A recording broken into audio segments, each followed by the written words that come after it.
नमस्कार बंधुरा मंजूर रान्नाघरे आपनादेर सबाइके स्वागत। आजकेर रेसिपि टक झाल मिष्टि आमेर आचार। रेसिपि भालो लागले प्लिज लाइक और सबस्क्राइब करे बेल आइकनटी प्रेस करे राखुन, ताते आमि भिडियो आपलोड करले नोटिफिकेशन आपनार काछे पौঁছে जाबे। शुरू करा जाक आजकेर रेसिपि। 500 ग्राम काঁচা आम खोसा ছাড়িয়ে रेखेछि। আমগুলোকে গ্রেট করে নিচ্ছি।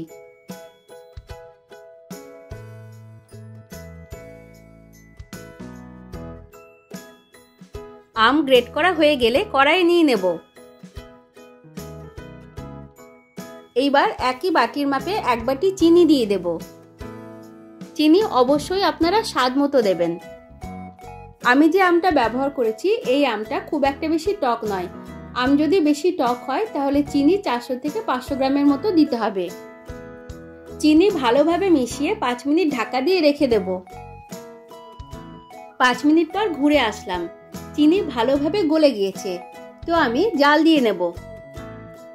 ওভেন একদম লো হিটে চালু করে দিয়েছি।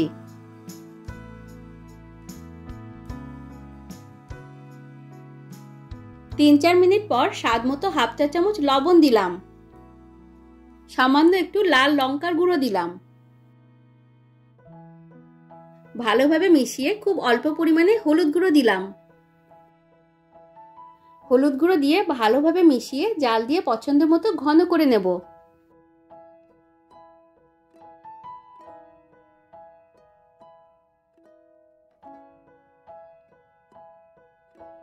জাল দিতে দিতেই 3-4টে ফাটানো এলাচ দিয়ে দেব।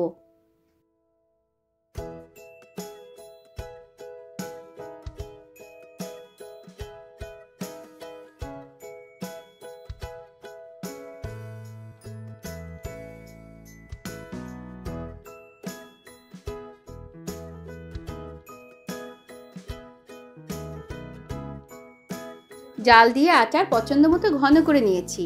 ওভেন বন্ধ করে দিলাম। আমাদের আমের মিষ্টি আচার একদম রেডি।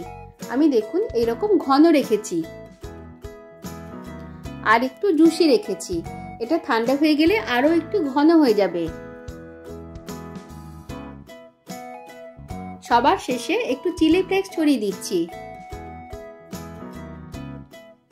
এইবার ঢাকা দিয়ে 2 মিনিট স্ট্যান্ডিং টাইমে রেখে দেব। এই আচারটা এতটাই মজার আর সুস্বাদু হয় যে বানানোর কয়েকদিনের মধ্যেই শেষ হয়ে যাবে। আপনারাও অবশ্যই একবার এইভাবে বাড়িতে ট্রাই করুন। আশা করি সকলের ভীষণ ভালো লাগবে। রেসিপি কেমন লাগলো কমেন্টে জানাতে ভুলবেন না। ভালো লাগলে লাইক, শেয়ার, সাবস্ক্রাইব করার অনুরোধ রইল। সকলে ভালো থাকবেন, সুস্থ থাকবেন। ধন্যবাদ।